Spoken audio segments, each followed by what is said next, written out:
Now joined by Toronto Raptors All-Star Pascal Siakam, who was in the midst of a terrific season when it was postponed a few weeks ago. Pascal, first of all, how are you doing? How have you been dealing with the last few weeks? I'm doing good, man. Everything's been going good. It's tough times for everyone. Just making sure that I stay home, follow all the guidelines, and stay safe. And hopefully, this things gets back to normal pretty soon, and we can all resume to our normal lives. It was your 26th birthday last week on April the 2nd. Happy birthday, by the way. How did you Thank manage to you, celebrate it? thank you. It was cool, just hanging out with family and obviously with everything going on, not much to do. So yeah, I didn't do much, just hanging out with family and having a good time. You know, when there's no live sports to watch on TV, we've all had to improvise. And one thing that many of us enjoyed watching again is last year's run to the NBA championship by you and the Toronto Raptors. And we are closing in now in this rerun, heading towards the final game against the Golden State Warriors in the NBA championship series. You scored the final field goal of Game 6 to clinch that title. Think about it now, and you got more time to reflect. What do you think about what memories and emotions come to mind? Just a lot of excitement, like a lot of excitement, and also just thinking about everything that's happened and or everything that we did or as a team or individually, like in our lives to get to that moment, is just so incredible.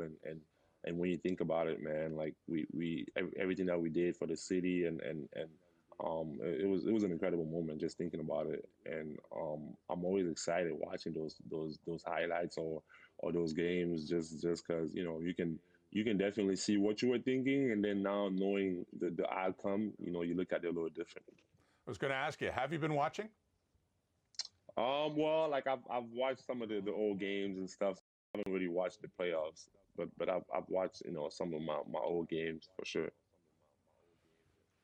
Um, if the NBA can't resume, I mean, if it just does not happen in time, I mean, there are much bigger concerns in the world and the health of people who are suffering from the pandemic. So I just keep this in the context of sports, though. Do you or would you wonder what might have been? Because this team, after losing Kawhi Leonard and all the injuries you've had to deal with, has really persevered. That's been the mark of the 1920 Toronto Raptors. And, how disappointed would you be that you wouldn't get a chance to see how well this team could do in the playoffs? I mean, obviously, you want to be able to play and to get to that point, position yourself and how we're positioned. We want to be able to have a chance in the playoffs. But like you said, like it's not really, like you can't really think about that right now. And all we're worried about is getting this thing done and over with for everyone's sake. You'll be featured on an E60 special that can be seen Monday night at 7:30 Eastern on TSN 3 and 4. But I want you to tell me more about that and just about your life as well, which has been well documented, about your journey from growing up in Cameroon and going to the NBA, and what made your relationship with your father so strong and so special. I think obviously which is going to be special. I think when we went to Cameroon first time in 7 years, that was a special moment for me. Going back to see my dad's grave for the first time, like that was so emotional and so important in my career or in my life in general. So yeah, man, growing up was great. And having um, a dad like my dad who took up all of us and made sure that we had everything we needed. So it was awesome, and obviously we miss him, and we wish that he was here to see all this. Um, and it's always emotional, going back to Cameroon or like just seeing my dad's grave and things like that I really don't get to do all the time. So yeah, it would be pretty special. Kind of like a little story about me and seeing my life and where I come from. So yeah, definitely you guys should watch that and check it out. It's been a remarkable story, and as said, E60, and that's on Monday night, and TSN's 3 and 4. Now, I mean, being from Cameroon, I know you have family around you now, but also, I am sure, family and friends there. And just in the midst of this global pandemic, how much are your thoughts across over to Cameroon as well right now?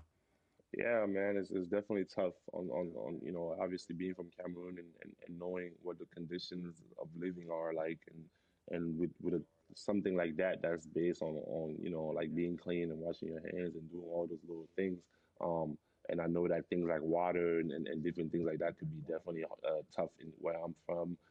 So I definitely keep that in mind and I know how tough it is for them and we all hope that everything goes well and we can all get back to normal and this thing can be over. But yeah, man, I had that in my mind, my prayers and it's a tough moment everywhere in the world basically.